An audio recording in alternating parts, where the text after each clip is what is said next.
লোহা খাওয়া মানুষ থেকে শুরু করে প্যারাশুট ছাড়াই 33,000 ফুট উচ্চতা থেকে বেঁচে যাওয়া মহিলা।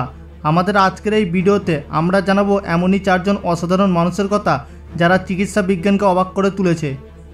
ফ্রান্সের মিশেল লোটিটো, যিনি দেখতে একেবারেই স্বাভাবিক ছিলেন, তবে তিনি তার সারা জীবনে এমন কিছু করেছেন যা কোনো সাধারণ মানুষ কল্পনাও করতে পারে না।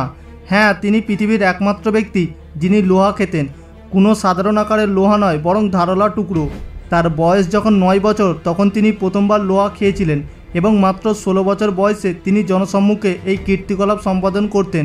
প্রথমে লোকেরা ভেবেছিল যে তিনি সম্ভবত নাটক করছেন, কিন্তু লোহা খাওয়ার পরে তার এক্স-রে কয়েকবার করা হয়েছিল, যার ফলে লোহার টুকরোগুলো ডাইজেস্টিভ ট্র্যাকের মধ্য দিয়ে যেতে দেখা গেছে। চিকিৎসকরা বলেছেন যে মিশেলের পাকস্থলী আস্তরণ অনন্ত শক্তিশালী হওয়ার কারণে এটি আরও অ্যাসিড তৈরি করে এবং এই অবস্থায় তিনি প্রতিদিন 900 গ্রাম লোহা সহজেই হজম করতে পারেন।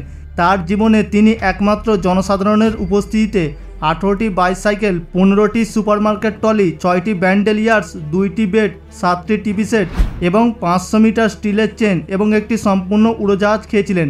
হ্যাঁ, সেসনা 150 মডেলের একটি সম্পূর্ণ উড়োজাহাজ খেতে মিশেলের 2 বছর সময় লেগেছিল।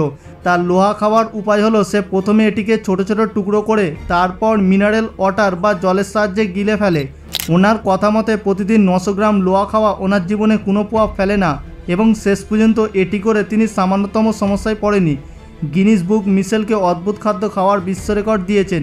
তবে সবচেয়ে আশ্চর্যের বিষয় হলো যে এত লোহা খাওয়ার পরও যার কিছুই হয় না, কিন্তু যখন সে আসল নরম খাবার খায় তখন তার স্বাস্থ্যের অবনতি ঘটে।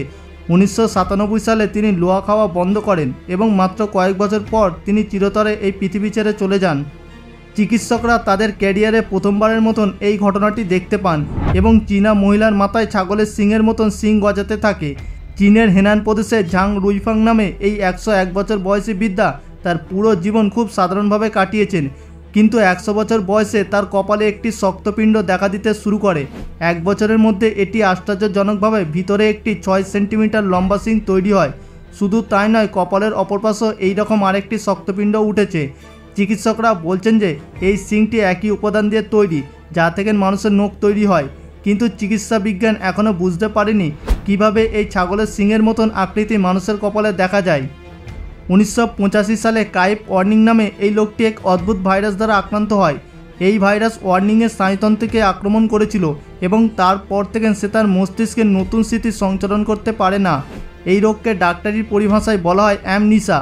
পৃথিবীতে তিনিই একমাত্র ব্যক্তি যিনি 7 সেকেন্ডের বেশি কিছু মনে রাখতে পারেন না। একটি বা দুইটি বাক্যের পরে তিনি ভুলে যান যে কী আলোচনা করা হচ্ছে। খাবার খাওয়ার সময় যখন খাবার মুখে যায় তখন তিনি ভুলে যান যে তিনি কী খাচ্ছেন। অসুস্থ হবার আগে তার জীবনে কিছু কথা মনে পড়ে, তার সন্তানদের কথা মনে আছে, কিন্তু তাদের নাম কি সেটা মনে নেই। বিষয়টি এতটাই গুরুত্বপূর্ণ যে তার দ্বিতীয় স্ত্রীর কথা মনেও পড়ে না। যখনই সে তার সাথে দেখা করে সে এমনভাবে প্রতিক্রিয়া জানায় যেন এটি তার প্রথম দেখা। ক্লাইভ ওয়ার্নিং একজন সঙ্গীত শিল্পী হিসাবে তার কর্মজীবন শুরু করেন এবং তিনি একজন পিয়ানো শিল্পী। চিকিৎসকদের মতে আশ্চর্যের বিষয় হলো যদিও তিনি 7 সেকেন্ডের বেশি কিছু মনে রাখতে পারেন না, তবুও তিনি বিনা দ্বিধায় সঠিকভাবে পিয়ানো সুর বাজাতে পারেন। এবং যখন জিজ্ঞাসা করা হয়েছিল যে তিনি এটি কিভাবে করেন, ওয়ার্নিংয়ের কোনো উত্তর দেয়নি। ডাক্তাররা বিশ্বাস করেন যে ইতিহাসে অ্যামনিসার মতন এত খারাপ কেস আগে কখনো দেখা যায়নি। এটা কি কখনো ঘটতে পারে যে কেউ প্যারাশুট ছাড়া 33,000 ফুট উচ্চতা থেকে পড়ে তারপর বেঁচে যায়? সাগরে পড়লে হয়তো বেঁচে যেতে পারে, কিন্তু এখানে আমরা মাটিতে পড়ে যাওয়ার কথা বলছি। ইনি হলেন ইয়াসনা ভুলোভিক, যিনি 33,000 ফুট উচ্চতা থেকে একটি প্লেন থেকে পড়ে গিয়েছিলেন এবং প্যারাশুট ছাড়াই বেঁচেছিলেন। কিভাবে এটা ঘটলো এবং এত উচ্চতা থেকে পড়ে সে কীভাবে বেঁচে গেল, এর পিছনেও রয়েছে বেশ মজার গল্প। 1972 সালের জানুয়ারি 26 তারিখে যে এটিইউ গোসলাভ এয়ারলাইন্সের বিমান সুইডেন থেকে সাইবেরিয়া যাচ্ছিলেন, 23 বছর বয়সী ইয়াসনা এই প্লেনে ফ্লাইট অ্যাটেন্ডেন্ট হিসাবে কাজ করছিলেন।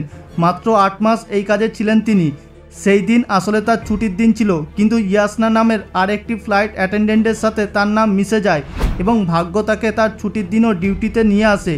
বিকেল 4:01 বিমানটি চেক প্রজাতন্ত্রে পৌঁছানোর সাথে সাথেই হঠাৎ লাগেজে এলাকায় একটি প্রচণ্ড বিস্ফোরণ ঘটে।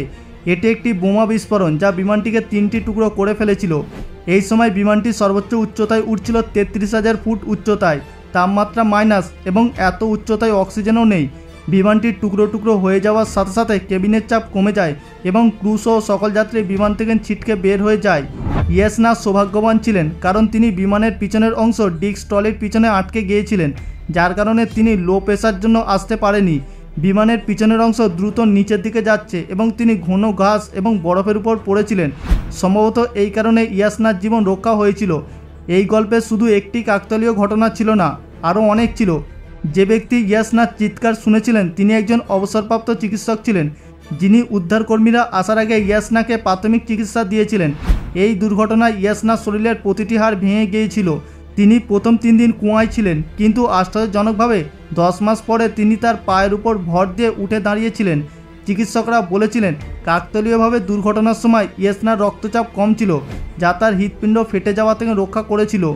এটাকে সৌভাগ্য বলুন বা একজন অসাধারণ মানুষ, প্যারাশুট ছাড়া সর্বোচ্চ উচ্চতা থেকে পড়ে বেঁচে থাকার জন্য ইয়াসনাকে বিশ্ব রেকর্ডও দিয়েছে গিনিস বুক।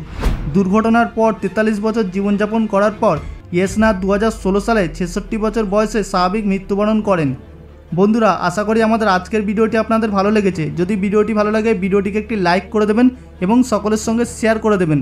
আপনি যদি আমাদের চ্যানেলে নতুন দর্শক হয়ে থাকেন তাহলে এখনই আমাদের চ্যানেলটিকে সাবস্ক্রাইব করে পাশে থাকা বেল আইকনটিতে ক্লিক করে রাখুন। দেখা হচ্ছে পরবর্তী এপিসোডে। ভালো থাকবেন, ধন্যবাদ।